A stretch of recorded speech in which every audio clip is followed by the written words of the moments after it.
सोचो कि आप मल्टी बिलियन डॉलर एम्पायर के मालिक हो, दुनिया भर में ऑफिसेस, लाखों एम्प्लॉयज, नेम फेम पैसा पावर, इस लेवल का कि कोई सोच भी नहीं सकता है। ट्रैवल करना है, यू हैव प्राइवेट जेट्स, कहीं भी जाना है, you have fleets of cars, time देखना है, you have Rolex, multi billion dollar मैंसन्स।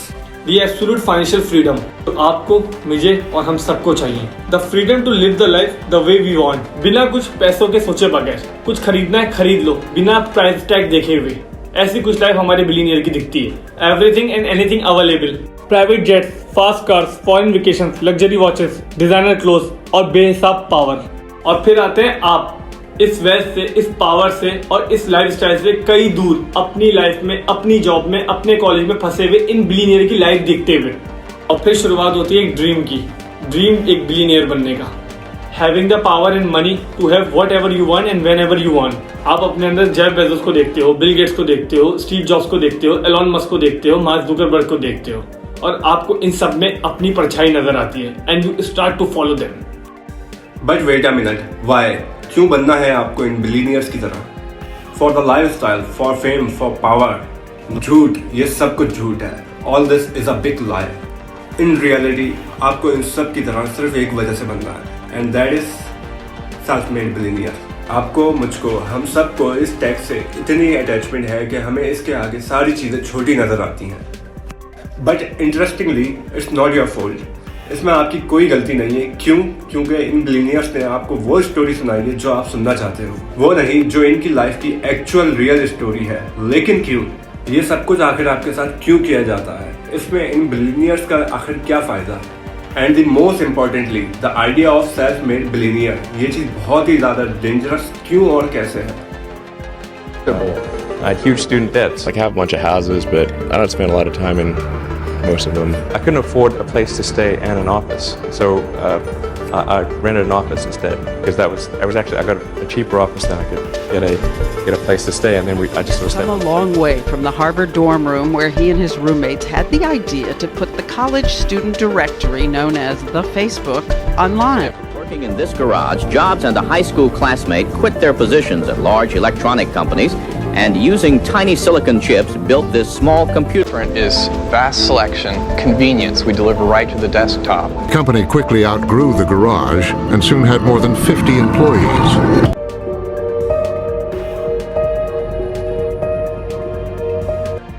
दुनिया में 2024 बिलियनियर सेल्फ मेड बिलियनियर होने का दावा करते हैं। इवन इसमें मार्क जुकरबर्ग, बिल गेट्स और जेफ बेजोस भी शामिल हैं। लेकिन असल में इनमें से कोई भी सेल्फ मेड बिलियनियर नहीं। इवन ये एक मिडिल क्लास फैमिली से भी नहीं है, बल्कि ये एक प्रिविलेज फैमिली से है। लेकिन हमें तो बताया गया था कि जेफ बेजोस ने 16 साल की उम्र में काम मैकडॉनल्ड्स में किया था, एलॉन मस्क अपने ऑफिस में सोते थे, और स्टीव जॉब्स ने एप्पल की शुरुआत अपने गैरेज से शुरू करी थी। Well, it's true. लेकिन इस कहानी की एक दूसरी साइड भी है जो आपसे, मुझसे और हम सबसे छुपाई गई। लेकिन क्यों? आखिर ये सब पावरफुल लोग हमसे ये सब चीजें क्यों छुपाते हैं? ये चीजें समझने के लिए हमें ये 3 चीजें समझनी होगी। Number 1, support psychology. Number 2, pseudo inspiration story. And number 3, long term monetary benefits. मैं पहले स्कूटर चलाता था, मेरी फैमिली पे लोन था, बहुत ही ज्यादा गरीब था, मैंने रेस्टोरेंट में भी काम किया है, मैं बहुत ही ज्यादा मिडिल क्लास फैमिली से आया हूँ, और आज देखो मेरे पास सब कुछ है।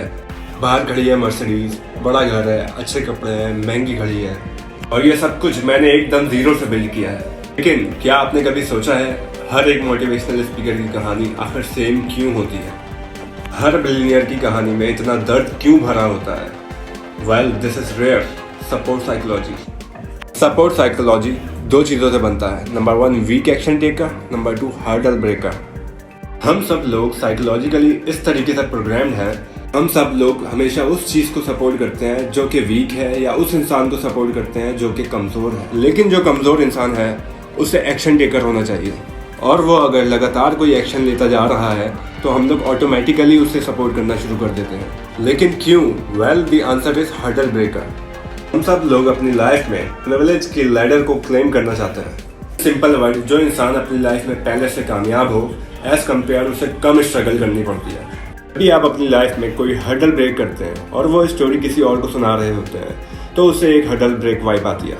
And motivational is all about vibe. जितने कम हर्डल्स उतनी कम इंस्पायरिंग वाइब्स, और जितने ज़्यादा हर्डल्स उतने ज़्यादा इंस्पायरिंग वाइब्स। इसीलिए मूवीज में हमें हीरो को हमेशा कमजोर और लाचार दिखाया जाता है और ये दिखाया जाता है कि कैसे वो अपनी लाइफ में बहुत सारे स्ट्रगल को फेस करता है, बहुत सारे हडल ब्रेक करता है और फिर जीतता है।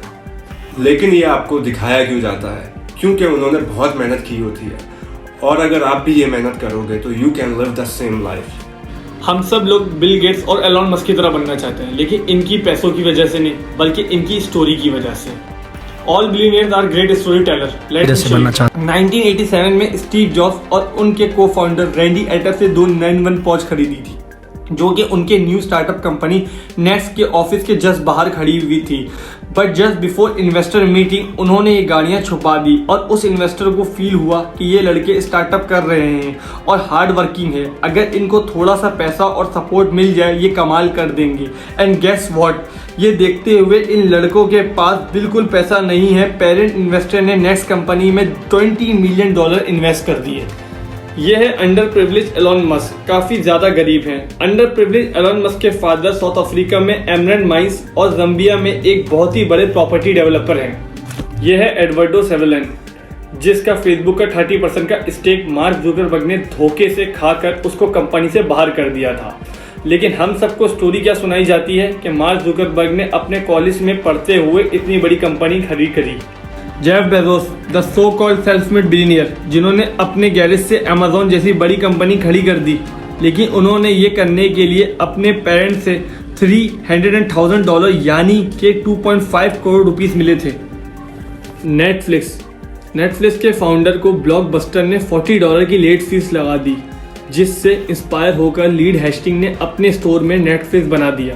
लेकिन आपको पता है लीड हेस्टिंग नेटफ्लिक्स से पहले प्योर सॉफ्टवेयर कंपनी के सीईओ थे और 1996 में प्योर कंपनी सॉफ्टवेयर को एस्ट्रिया एक्वायर करती है $2.5 मिलियन में और लीड हेस्टिंग को $2.5 मिलियन मिलते हैं। ना ही लीड हेस्टिंग कभी गरीब थे, ना ही उन्होंने कभी जीरो से शुरू किया, and before that he has very high paid job. Video से अगर आपको कुछ भी सीखने को मिला तो चैनल को लाइक, कमेंट, शेयर जरूर कीजिएगा। चैनल को सब्सक्राइब भी करते जाएगा।